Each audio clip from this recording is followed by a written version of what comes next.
দেশের ১ নম্বর news network. আর আপনারা দেখছেন TV9 বাংলা, প্রথম থেকেই প্রথমে।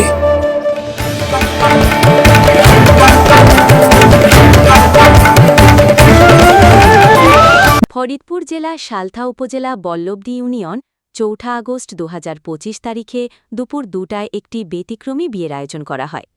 পূর্ব ফুলবাড়িয়া গ্রামের মোহাম্মদ লিটন মেয়ে লিজা খানমের বিয়ে হয়েছে ফুকরা গ্রামের মোহাম্মদ মুজাহিদ শিকদারের সঙ্গে। এই বিয়েতে ২৫০ জন অতিথি উপস্থিত ছিলেন। বিয়ের সবচেয়ে আলোচিত দিকটি ছিল রাস্তার পাশে ফাঁকা জায়গায় পানির উপর তৈরি বরের আসন, যা এলাকায় কৌতূহল সৃষ্টি করেছে। মোহাম্মদ লিটন মাতুব্বর সব ব্যবস্থা সম্পন্ন করে অনুষ্ঠানটি সফলভাবে শেষ করেছেন।